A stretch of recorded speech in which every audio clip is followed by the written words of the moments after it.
Yes, hello everyone. Welcome back to my YouTube channel. Bato si Attorney Claire Castro. Today is January 7, 2025. At ang topic natin, actually kagabi pa to mainit. Okay? Itong si Mato Bato. Okay? Nakaalis ng bansa. Okay? At di umano, siya ay tinulungan ng dalawang pari. Yan. Yon, di ba? Kasi mga ka-clear, nakaalis to, iba ni na ginamit. Okay? At hindi naman Eric Sylvester Tulfo. Iba. Iba yung name na ginamit. Okay? Tignan muna natin kung sino ba to si Mato Bato. Para magkaroon tayo ng konting idea. Isa ito sa mga witnesses kasi ni Senator Leila de Lima. Pakita lang natin muna. Konti. Dati pa tong video. Simula ng death squad, liquidation squad. Wala pa. Dati ako, nag-CHDF 1982. Ito kasi mga ka-clear, itong taong to, isa to sa witness. Ayaw. Isa sa mga witness ni Leila de Lima. Doon. Okay? Natin Pumunta si Mayor Duterte at saka si Dudong Pagidupong police bodyguard niya. Yan ang nagkuha sa akin doon sa Malagos, Kalinan, Davao City. Yung barangay ko sa Tamayong, barangay Tamayong. Bakit po kayo ang piniling isama nila? Dahil may nag-recommend nga ito nga bata parang kursunada at saka meron akong performance sa amin. Nag-recommend tapos kinuha ako nila, dinala ako nila sa Barangay Exodus, Bangkiruhan, Davao City. Miyembro na kayo na ng Civil Security Unit, ano ba? Or Oo, hindi pa po umpisa namin, yung trabaho pa namin, hindi pa kami nakapasok ng City Hall. Ang bayad sa amin muna, pagkor, sobre-sobre. Kung merong napapay kami, pagkahapon, binibigyan kami ng sobre, puro ulo. Wala pa kaming sahod, hindi pa kami in sa gobyerno. Pero pinapatakbo na nila. paano po kayo nakumbinsi na gumawa ng ganong klaseng trabaho? Sa pag-umpisa ko, masaya din ako kay siyempre ang amo ko, mayor, at saka mga kasamahan ko, pulis. So, Paano kayo nimita? Anong sinabi sa'yo? Edgar, saling hindi, yung pag-umpisa pagkuha sa akin, mayroon daw grupo nga ibubuo ni Mayor Duterte. So one team lang kami. Yung kasama ko, si Lodi Pagidopon, ako, si Edgar Matubato, si Jojo Bosa, si Ramil Capitania, si Tony Estaco, si Buboy Maldito, at saka si Insectan. Ito kayo. Pito kami, one team kami ang umpisa sa Lambada Boys Mission Squad sa Davao City sa 1988 na pag-umpisang Mayor si Duterte. Bakit Lambada Boys ang tawag? Iwan ko lang kung bakit sila man ang nagpangalan sa amin. Hindi ko man alam kung ano ang Lambada Boys. Basta ganyan lang ang pinangalan sa amin. Doon kami bininyagan sa Old Mincing Hotel. Doon kami pinakain kami. Pagkatapos, binigyan kami ng baril, 3 357 at saka 4 nga 45. Ang nabunot ko naman, 45 naman nabunot ko. Makikita nyo dito, detalyado masyado yung kwento niya. Well, pinakita ko na sa inyo kung sino si Mato Bato. Well, anyway, alam ko naman kilala nyo na to. Nag-testify na rin siya sa Senado. Okay? Okay. According to Senator Leila de Lima, ito daw ay die hard talaga. Kailan siya napunta kay Leila de Lima or patulong na siya because merong naging issue na parang siya na yung tinutumbok, siya yung tinatarget ng mga DDS. Okay? Parang siya na yung pinagkakaisahan, nabugbog yata siya Nagkakaisahan na siya, so natakot na siya sa buhay niya. Kaya naghanap na siya ng masasandalan na makakatulong sa kanya. So, okay naman daw sa kanya kung siya ay maging liable. Pero gusto din niya na yung totoo na amo nila, kung sino nag-uutos sa kanila, ay maging liable din. Diba? Tanggap naman niya sa sarili niya na nagkamali siya. Yon. So, that's the reason why, nung siya na yung pinagkakaisahan, hanggang sa nakarating na nga siya dito kay Senator Leila de Lima. Pero tinignan daw muna ni Senator Leila de Lima kung yung kwento ay angkop. Kung yung kwento ay kapani-paniwala. So, at that time, nung nakita niyang kapani-paniwala rin kwento, kinuha niya na nga as resource person against Duterte. So after that, the problem is syempre, Pangulo yun eh. Si Pangulong Duterte. So anong nangyari? Diba? Binalak nga daw nila. Bago pa to bago pa humingi ng tulong ito si Matobato kay Leila de Lima. 'Di ba? Parang napa-project na ng Commission on Human Rights ang Davao Death Squad. 'Di ba? Napa-project na siya, kaya pumunta sila Senator Leila de Lima, CHR team sa Laud. Kasi may nakapagsabi din na former DDS na meron nga daw doon inililibing. Na sa totoo lang, meron naman daw silang nakita na skull. Yan. So after that, no, nung nandoon sila sa Laud, pinagbalakan sila. Dahil utos yun ni dating Pangulong Duterte, na mayor pa at that time, na itong grupo ng CHR is maliquidate. Diba? Wait.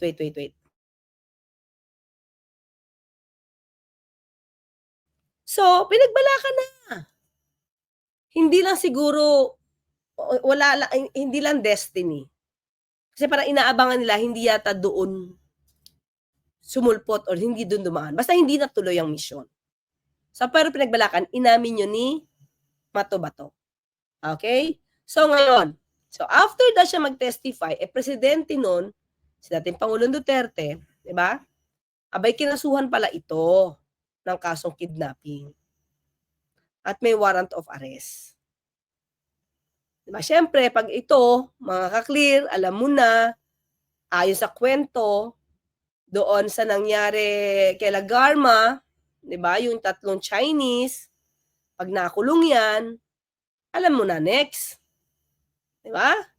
So, may pumorotekta kay Matobato. Okay? Hanggang saan, di ba? Lately, hindi natin alam kung nasaan na siya o nasaan na si Matobato. Bigla na lang sumulpot yung kwento, di ba? Na nakalipad na, mga ka-clear. Gamit ang ibang pangalan. O, sige ha. Basahin natin tong news na to. Wait ha. Okay. Try natin i-analisa. Okay. Yan. Okay. Magkakasaan ng investigasyon ang Bureau of Immigration. Talaga lang ha. Kaugnay sa impormasyong nakasaad sa isang artikulo kaugnay sa self-confessed hitman at umano'y miyembro ng DDS na si Edgar Matobato na nakalabas umano ng Pilipinas gamit ang peking identity at travel documents.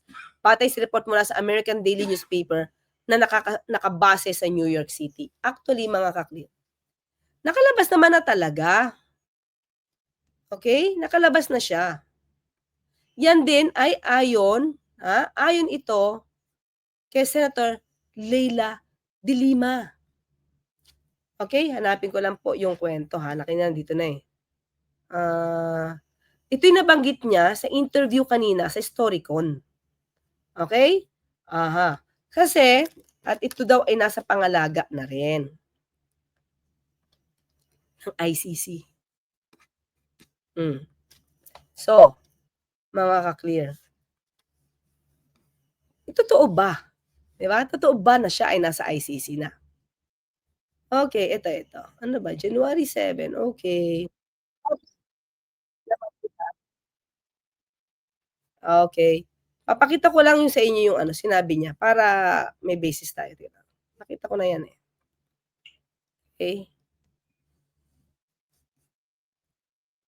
Kanina sinabi niya kasi na wait.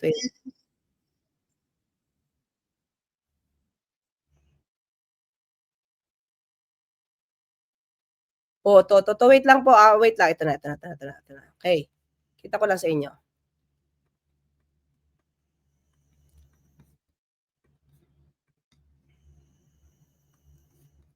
Dun sa Quad, sa Quadcom. Now, well, that's admission against interest. So pwede talagang gamitin yan. That's a very high form of evidence. Ang problema, as you pointed out, Anna Marie, is that may mga paiba-iba rin siya, binabawi. Pero yung pagbabawi niya, ay kasama rin yan sa ano eh. But why in the first place would you mention certain things and then later to take them back? And inaano lang yan eh. So I'm sure the ICC is very interested on those testimonies of President Duterte himself. Yung mga admissions niya, lalo na yung sinasabi niya, meron talagang DDS, and then yung mga sinasabi niya that at times, siya rin mismo ang pumapatay. And in fact, in the Quadcom, at hindi nasabi niya yung sa Senate, sinabi pa niya na even mga police, meron din siyang mga pinapatay. So that was not mentioned earlier in the Senate, but mentioned in the Quadcom. These are heavy stuff. These are very significant admissions. Now, I'm sure, nagpalakas. It could only bolster the ICC case with those admissions. Ma'am, ako last question, ma'am, before we let you go. So did I get it clearly, ma'am, na, no? Did I get it right na Edgar Matobato is now under the ICC? Just like Las Cañas, kasi parang ang tagal ni Matobato bago makuha ng ICC eh. So now he's officially under the ICC, under the protection. I don't know. Pinag-usapan namin yan kahapon, Senator eh. Tinatanong nila kasi kung anong ginagawa ni Matobato sa Europe. Sabi ko, Makaklear, alam naman natin yung Netherlands. Diba? Parte yan ng Europe. Nasa Europe siya. Okay? Hindi naman siguro nagkakape at saka kumakain ng keso. Bagay mo, binisita si Santo Papa. Pag sinabi mo kasing keso, alam mo naman ng Netherlands known for keso, di ba? That's why he had to leave. He had to leave dahil nga ina-access na siya ng ICC.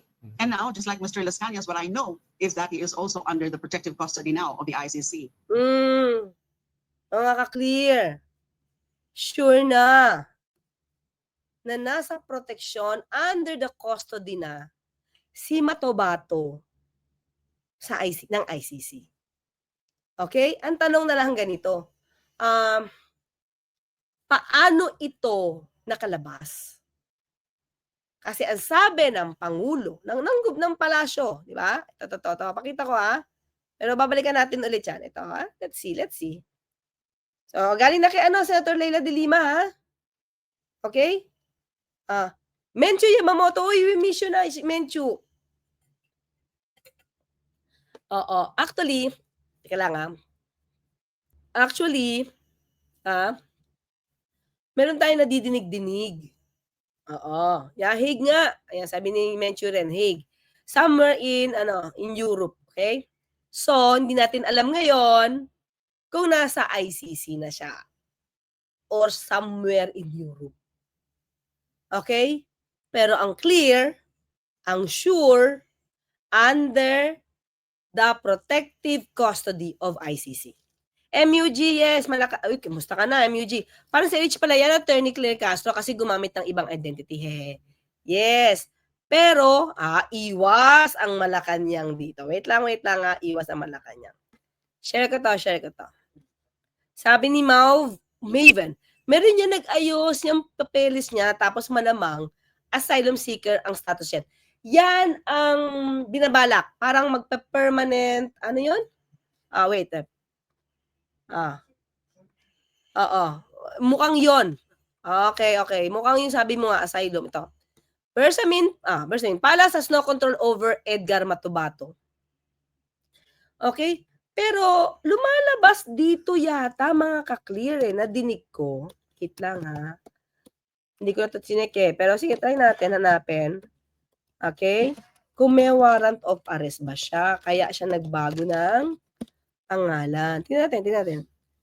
Ayun, meron mga ka-clear. Okay?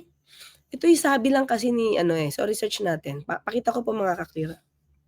Kaya malamang nagbago to ng name para makalabas para sa ICC. Kasi kung may warrant of arrest yan, hindi yan makakalabas. Ayan warrant out for Matobato for 2002 kidnapping. Syempre. Ganyan din ang gagawin nila kamukha nung kay De Lima kaso. Di ba? Yan.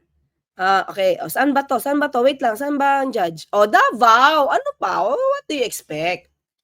A regional trial court judge issued a warrant of arrest against self-confessed hitman Edgardo Matobato in connection with the kidnapping of an alleged terrorist kinidnap niya yung terrorist? 2002? Di ba hawak pa siya ni Mayor nun? Di ba? 2002. Oh. Panabo, saan yung Panabo, mga kaklit? Panabo City. Baka naman dito Davao, sorry Wait lang Panabo City, Branch 4, Judge Dorothy Montejo Gonzaga issued the warrant of arrest against Matobato, March 27, 2017. Okay, 2017. Based on the case filed by the wife of kidnapped victim Sally Amakdum against him and a certain Sunny Custodio. So, binuhay. You are hereby commanded to arrest Edgar Matobato and Sunny Custodio who can be found, okay, in Davao City, in Barangay Peña Plata. No be recommended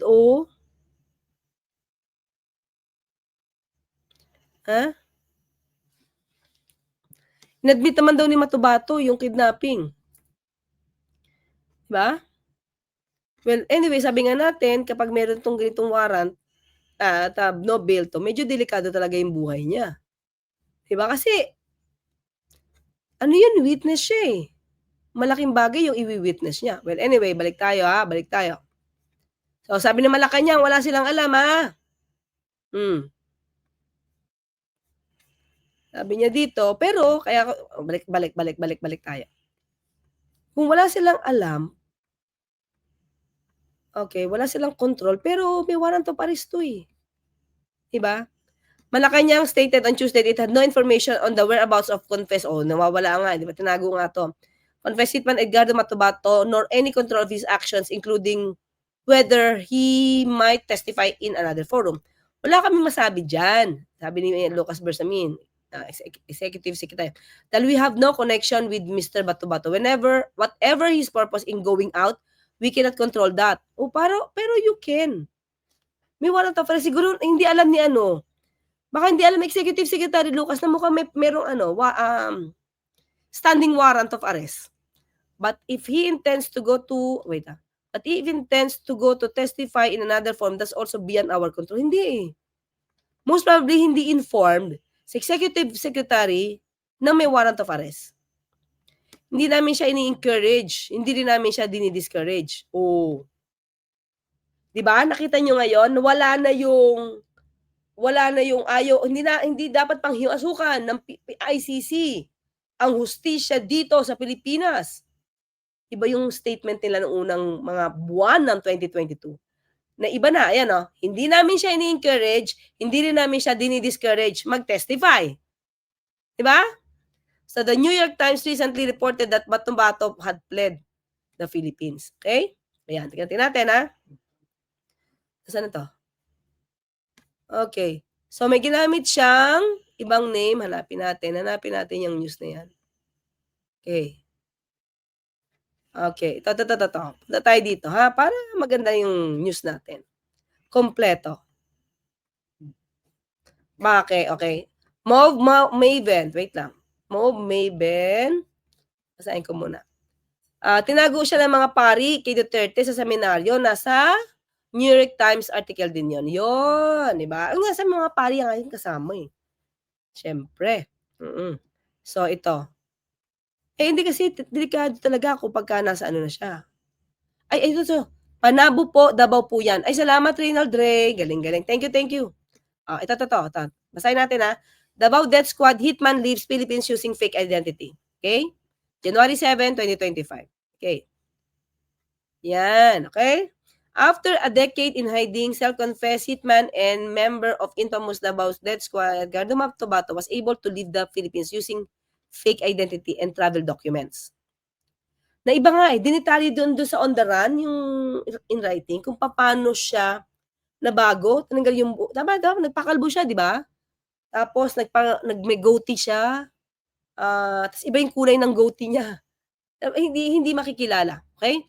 New York Times published an article over the weekend detailing how Matubato, one of the first who testified against President Duterte, was able to leave the country with his wife and 2 stepchildren. Kasama pa. Okay. A family who assumed new identities while in hiding had to move around to ensure their safety. At one point, under the protection of priests, move on an undisclosed Catholic Church. Move to an undisclosed Catholic Church. Diba? Ayan. We will be conducting, Bureau of Immigration will investigate. We will be conducting, okay na yan, sige. Ayan, totoo. Mr. Batubato had managed to obtain a new identity with a new passport and a new job description, gardener. Kasi ang stopover nila, Dubai. Sabi doon, di ba? He practiced saying his first name, middle, and last, but the syllables came out funny with a question mark hanging over them. So, nagsabi siya ng pangalan niya, may question mark. Let's say, sabi niya, Claire? Claire? Claire Castro? May ganun daw. Di ba? His thick hair had been shaved, and he wore large glasses and gray goatee. A mask covered part of his face. Okay? It was unclear who provided Matubato and his family with the fake documents and how they were able to get through the scrutiny of immigration officials. From the Philippines, Matubato and his family flew to to Dubai, where they took another long-haul flight to undisclosed country. Yan. Wait. Before, nung nag-Dubai kami, galing kami ng London, stopover nun, kung ang sinakyan mo Emirates, Dubai yun. So, sabi, hindi ko alam kung ano pa ibang stopover. They are expected to rebuild, a life in permanent exile. Diba? Okay? Ito sabi, while he had been waiting for years to testify, matagal niya nang hinihintay ang ICC until inaccess nga siya. Yun yung sabi ni Senator De Lima, until na inaccess na siya ng ICC. Said he would not seek immunity in exchange for his testimony. He would not seek immunity in exchange for his testimony. Okay? Another self-confessed attorney Las Cañas reportedly claimed that he obtained immunity from prosecution for testifying before the International Court. So dito, hindi daw siya magsisik na immunity in exchange for his testimony. Kumbaga walang kapalit, mag-testify lang siya. Kahit siya makulong, whatever. Diba? Pagdudusa niya, pero dapat magdusa din yung talagang may kinalaman. Yun yung sabi niya. So, ang sabi ngayon ni Senator Leila De Lima, hindi niya alam kung bibigyan din ng absolute immunity si Matubato. Katulad doong binigay kay Arturo Las Cañas. Yon. So, ngayon, mukhang 3 na, no? Na nasa kustodiya ng ICC. Okay? Ano kaya ang mararamdaman? Kasi importanteng tao lumalabas itong si Matubato dahil sa kanyang nalalaman. Insider kasi siya, mga ka-clear. Insider siya. Okay? So, di ko na babasahin yung on the run, Hitman gives one last confession, Okay? Sabi nga na niya dito, 24, diba? 24 na taon siyang nagtrabaho. Okay? For Duterte. Okay? Okay? For almost 24 years, I killed and disposed of many bodies. Matubato said of his time with the death squad, I am trying to remember but I cannot remember kung sino-sino siguro yun. Ang dami. Parang sabi nga niya, 50 katao. Ito pa, sabi niya, Matubato said he fed a man to a crook. Pero isang beses lang. Di ba parang, pag nasanay ka na yata talagang gumawa ng ganun, parang, especially kumikita ka, mga ka-clear, may reward. Di ba? Parang walang tigil kasi mahirap yung buhay niya eh. Di ba? Mahirap yung buhay nila. Yun yun. Kaya minsan, binibili mo. Yun yung ginawa ng reward system. Hindi lang sa matulad ni Bato-Bato, pinalawak niya hanggang sa buong PNP, mga ka-clear. Kaya nga ang sabi ni, sino yun? Si Colonel, na parang isang malaking sindikato ang ginawa ni dating Pangulong Duterte sa PNP. Diba? Espinido. Diba? Colonel Espinido. Kaya nga nagtampo yung PNP sa kanya eh. Pero mukhang yun talaga nangyari dahil may reward system. Pati nga NBI eh. At that time, yung NBI director at that time, di ba, sinabi niya, bibigay ko sa iyo yung 3 million. Gusto ko ikaw gumawa. Hindi yun makakailan ni dating Pangulong Duterte because it was recorded. It was made in public. Oh. Okay? Actually, medyo sensitibo ang ating mga pinagsasabi dito, no? Yung mga words. Naku, sana hindi okay yan naman ni ano. Ma-okay yan naman ni YouTube. Okay? Sa mga ka-clear. Okay. So, ang title natin. Tagilid ba? Okay? Ito lang yung analysis ko rito, mga ka-clear. Imposible bang makalabas si Bato-Bato nang hindi alam ng gobyerno? Hindi alam ng Pangulo? Hindi alam ng katulad ng sinasabi ni Executive Secretary Lucas Bersamin? Pwede ba? Can be. Diba? Can be. Bakit? Si Atty. Harry Roque nga nakalabas eh. Hanggang ngayon hindi alam kung paano eh. Alice Goo nga nakalabas hanggang ngayon hindi alam kung paano eh. Yan pa may ginamit na ibang passport. Diba? Oh. Siguro, ito sabi ni Red X, siguro Edrich Sylvester Matubato gamit niyang name niya kaya nakaalis. Pwede. Diba? Yan. Diba?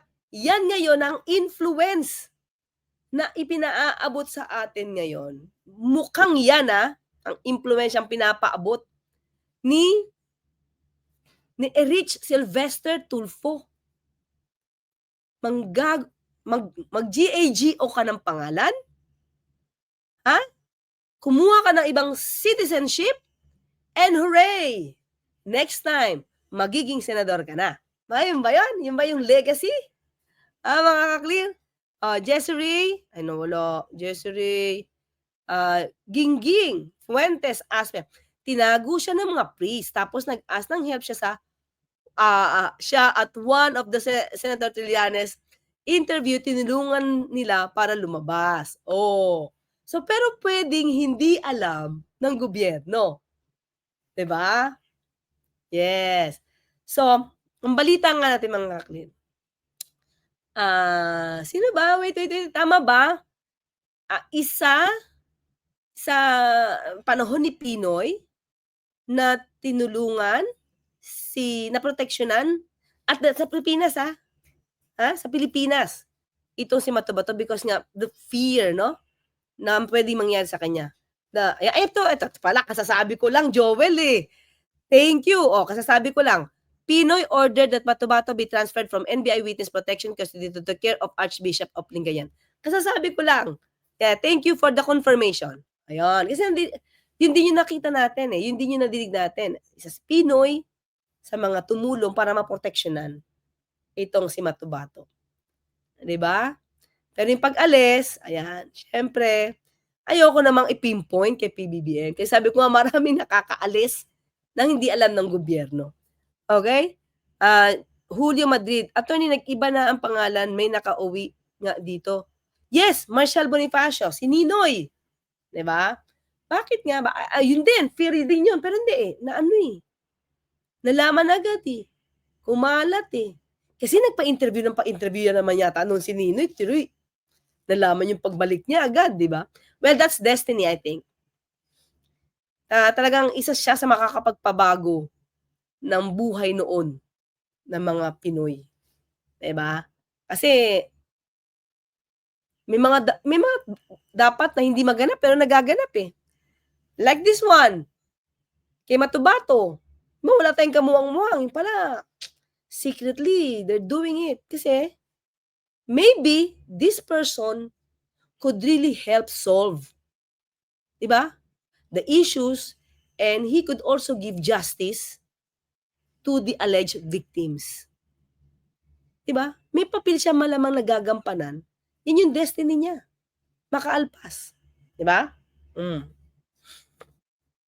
Yun. Okay. Mga allergic kay Ninoy. Oo nga, Marshall Bonifacio. How about attorney si Colonel Garma? Nasa US pa siya, di ba? Wala pang balita. Pero ang balita is mag-a-apply din yata siya doon ng asylum din. Kamukha nung ginawa ni Mayor. Ex-Mayor. Mabilog, sorry. Mabilog. So, wala tayong, so far, wala tayong balita. Parang hindi rin naman siya kasama sa ICC. Diba? Hindi siya kasama doon sa under the custody. The protective custody. Yes, Lord Glenn, hello. Yes, Sakura 35. Sir, okay. Menchu, Happy New Year. Oo na, miss. Kudin po kayo dito. Sana po tuloy-tuloy na mag-grant sa mga victims and justice sa pinagkait sa kanila for long years. I pray ICC will come and Duterte will be tried soon. Salamat po, salamat. Andi, siguro, Mencho, kaya hindi tayo nagkita agad. Iba kasi yung time nung wala ako dito sa Pinas. Iba yung time eh. Yun yung time na medyo alanganin yung oras. Siguro hindi tayo nagtatagpo. O baka na-busy ka rin sa New Year. Okay. June, sir. Salamat, sir. June N. Hi, Tony. Nag-subscribe po. Ay, salamat po sa mga clear explanations nyo. Much appreciated. Actually, mga clear, first part pa lang to. Tinake up ko lang yung paano siya nakaalis. Okay? Meron pa po ito susunod kung ano pa yung ibang mga revelations niya. Kasi himay-himayin natin. Okay? First part pa lang po to. Hindi ko pa nga masyadong tinake up yung tungkol kay Leila de Lima eh. Diba? Pahapyaw lang yon. So, pinakita natin paano ba siya nakaalis. Diba? Alam ko naman na alam nyo na rin. Pero masarap kasing pag-usapan ng magkakasama tayo. Diba? Nakita natin, paano, pwede ba, hindi nakialam ang Malacanang, sabi nila. Diba? Hugas kamay dito ang Malacanang dahil, sabi ko nga, it can happen. Nangyari kay Alice Goo eh. Tay G's, yes, Architect Soc Villegas ang nagtulong sa pagtatago ni Mato Bato. Archbishop Soc Villegas. Okay? Ang nagtulong sa pagtatago ni Mato Bato. Because these people siguro who helped Mato Bato really believe. Yeah? They believe in his story. At kailangan ma-preserve yung story na yon. Di ba, Menchu, permanent exile with family means they aren't have plans to return. Yes, kasi 4 na sila eh. Nandun na eh. Though ready po siya daw, panagutan niya, magawa niya, yes, no, immunity seeking which is admirable. Yeah. Ang kailangan lang niya, masabi yung katotohanan, kahit siya ay magdusa rin, pero dapat magdusa yung mas ulo nito. Diba? Tanggap naman niya siguro sa sarili niya eh. Tanggap niya sa sarili niya na mali yung ginawa niya. At because of money, diba? Reward yun eh. Tanggap siya ng tanggap eh.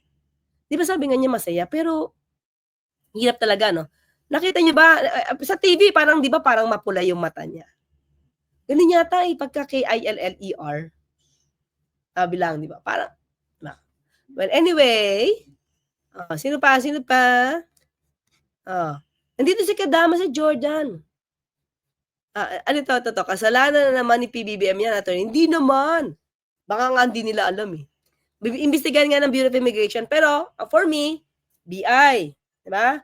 Imbestigahan nyo muna, unahin nyo muna yung paano nakalabas si Alice Goo. Natatambakan na kayo. Sabi ni PBBM, heads will roll. Unahin nyo muna. Huwag nyo munang unahin si Mato Bato. Unahin nyo muna si Alice Goo. Ilan yung nakaalpas nun? 3? Tapos si Harry Roque. Unahin nyo muna yun. Diba? Huwag puro pangako. Huwag muna. Okay? Okay, Glenn. Hello po, Attorney Claire. Always watching your vlogs. Thank you. Si Shine nandito din. MGN Vision, hello. Yeah, at nandito si Timmy. Kalilap. Ayan. Ang gulo nila. Crocodile United. Sabi. Saan na yun? Saan na yun? Okay. Anne Van Hofstede. So, huli. Tama ba? Tira. So, huli. Ang katotohanan ay parang umaga na sumisikat sa dilim. Kahit gaano pa katagal, tiyak na ito'y sisikat upang liwanagan ang mga anino. Salamat, Anne Van Hofstede. Thank you. Yan. Sino? Si Omay Marie? Nasaan na si Omay Marie? Hello, sabi ni Shirley Kanzaki, Omay Marie. Miss you. Iba talaga ang wisdom ni Pinoy. Ano, hindi natin alam, no? Hindi natin alam yung ginawang kabutihan niya dito sa taong to na mailigtas yung buhay, no? So, yun yung tingin ko. Kasi kung witness siya, talagang kailangang i-save siya, eh. Diba? Manuel Kalubakib, Pinoy is Matubatos benefactor. Diba? Well, okay, Gregorio Tan, The Alpha, hello, The Alpha. James Pidlawan. Nasa Netherlands ng HQ ng ICC. Yes. Basta under the protective, no, hands of ICC na siya. Pero hindi natin alam ngayon kung siya ay nasa Netherlands. Basta yung lugar niya, nung unang pinagdalan sa kanya ay Maginaw. Yun. Kasi bakit? Nakapangginaw eh. Okay? Wait lang.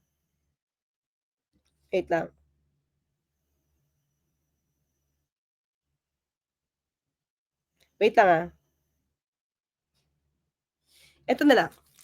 May nagbigay sa akin na info. Okay. Pero hindi ko siya pwede sabihin lahat eh, mga clear Okay. Sige lang, nagkakabahan ako dito ha. Wait lang. May info sa atin lang. Teka lang, nakabahan ako. Hindi ko alam kung dapat ko siya i-reveal. Wait lang. Wait lang. Wait lang.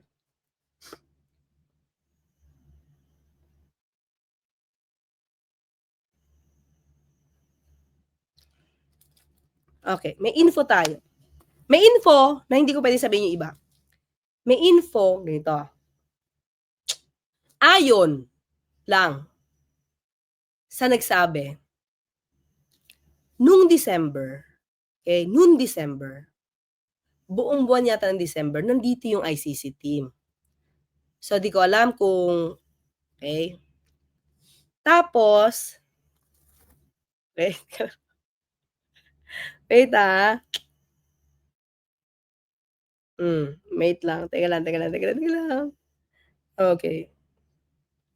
Wait. Humingi kasi ako ng permiso, mga ka-clear. Wait lang. Wait. Standby lang, okay?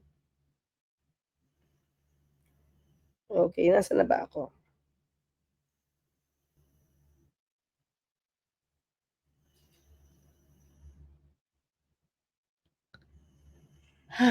Okay.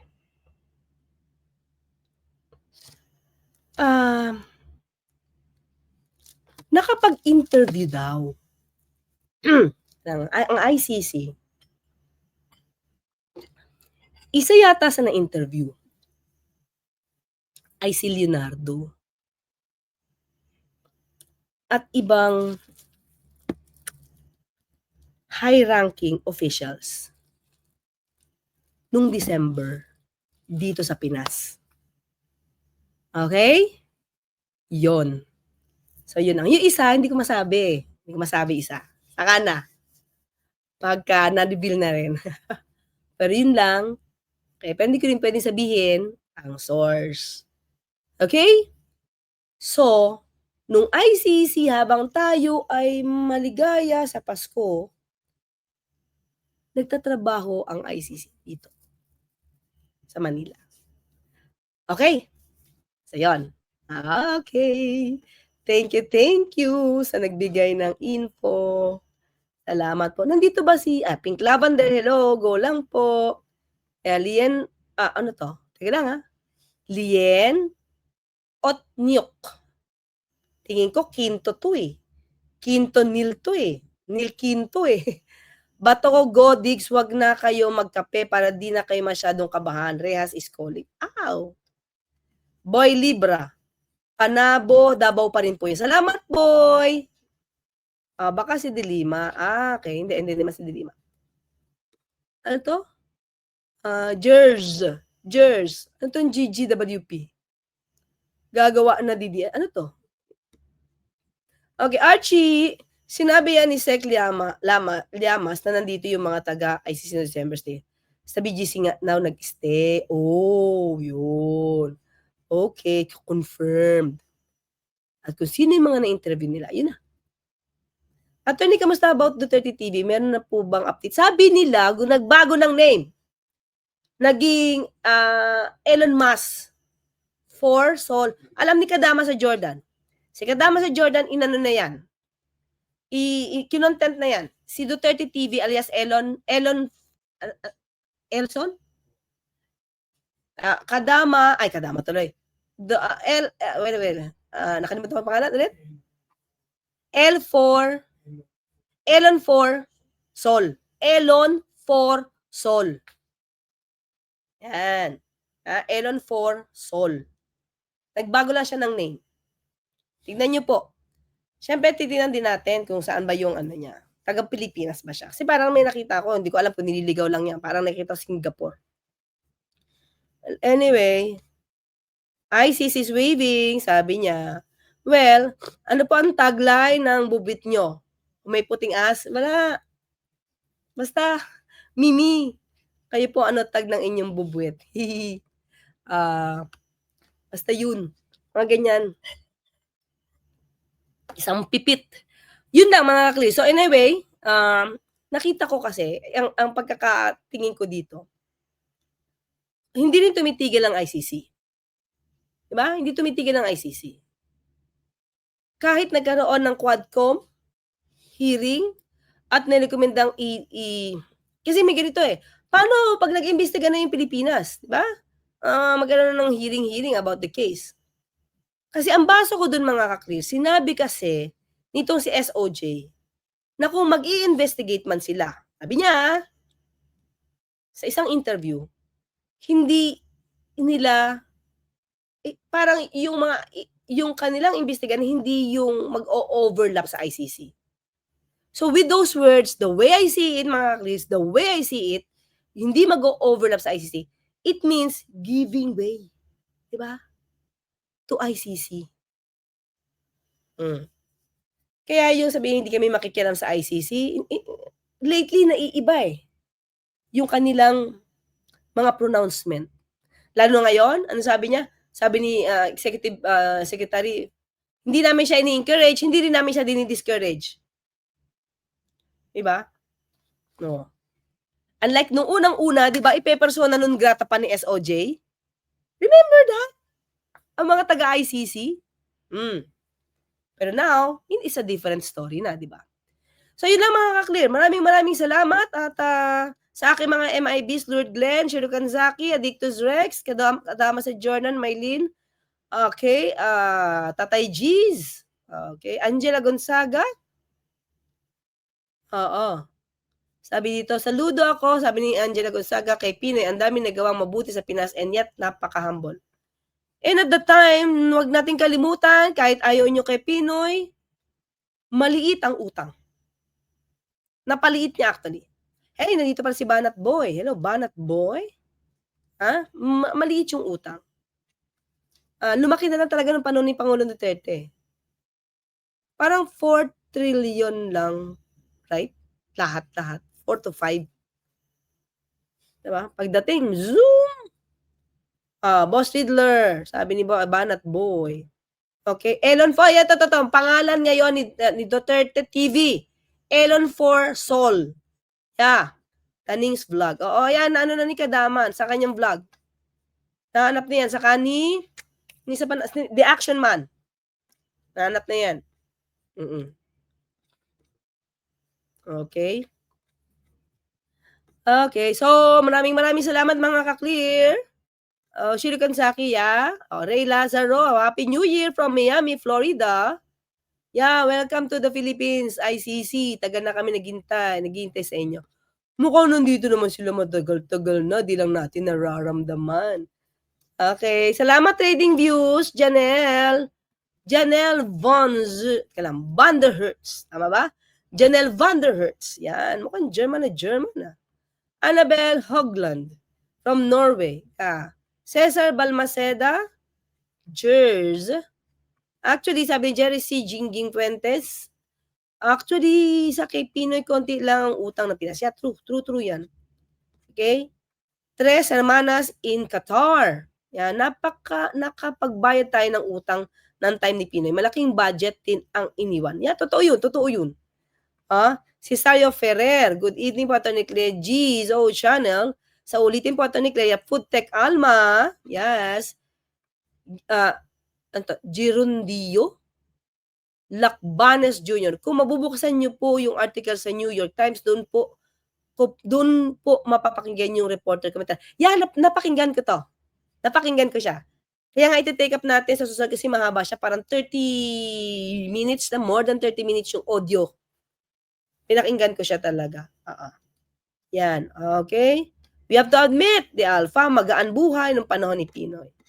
Yeah. Jacqueline Padilla Maya, hello. Yan. Elon Paul Sol, kilala ka na namin. Nagdi-delete siya ng ibang vids, attorney. Pero na-save ko yung video niya against me. Sakura 35, yeah, Miss Claire from New York. Hello, Ronabel Katapang. Hello, G Review. Ay, JIL Review, nandito ba? Si JIL Review, hello. JIL Review TV. Yes, meron yan vlog. Then, may TV pala. May channel pala, may channel. Okay, Meg. Hello, Tony Claire po. May naiwan din na budget pondo si Pinoy kay Duterte watching from Turkey. Yes, totoo yan. Maliit ang utang, may budget pa naiwan. Tapos after him, tumaas na yung ating utang. Dakilan duwag talaga mga DDS vloggers. Okay. Silent viewer, in-expose na siya ni Direk Freddy yung si Duterte TV. Salamat, silent viewer. And salamat, Direk Freddy. Salamat. Nicolas Hilario, Attorney pera iniwan niya 1 trillion. O, diba? Alva Fleur Elcano, Happy New Year from Edmonton, Canada. Julio Madrid, 6 trillion plus lang, dinagdagan ni Digong na 7 trillion plus. Yeah. Diba? Mamer Lyson, Attorney Claire, hello. Ruben Dolor, tagal naman, ICC, DOJ, NBI, PNP, AFP. Okay. Nandito na din, ano tong hug? Den hug. Erlinge Villarin, hirap. Chi, hello Chi. Okay. Ariel Cercado. Niel Sanchez Paras from Laguna. Nagbabayad lagi kasi si Pinoy. Padilla Maya. Green Jade, June N. From Illinois. Leticia Fernando. Okay, maraming salamat. Kate Takano. From Japan. Yes, Kawasaki, Japan. Christopher Ken Guevara. Yes, hello. Robert Evillas, Aliyah Malik. From KSA, Jeddah. James Ryan Chedoro from Taichung, Taiwan. Yan. From the moon. Hello from the moon. Mods Kirubin. Yan. Pinoy admin walang napagawa na infra projects. Kaya lalo tayo napag-iwanan ng ating bansa dahil takot kumasok. Yun lang. Siguro at that time, makatakot siya, sumobrang mga utang. Kasi inisip nila baka hindi kaya. Yun lang. Inisip ko lang. Siyempre ayaw niya naman na madagdagan ng utang. Pero, siyempre, siguro ayaw din namin yan ng build, dahil nakita na mo naman ng build, daming corruption din, mods. Isa siguro yan, inuwasan niya. Diba? Exciting sa mga susunod na kamata. Yes, bukas, tatalakayin pa rin natin to, ha? At iisa-isayin pa rin natin. Siyempre, maganda makipagkwentuhan. Although, alam kong alam nyo, mga kaktir. Alam kong alam nyo na lahat ito. Pero masarap magkwentuhan ng magkakasama tayo. Kasi marami rin kami natututunan sa mga sa mga ka-clear, sa mga nagbibigay ng info. So, thank you so much. So, Maylin, Mariana Nale, thank you. Bye-bye. Hanggang sa muli, makita't magkarinigan tayo. Ako po sa Tony Claire Castro, papalala, huwag tulugan yung karapatan. Bye!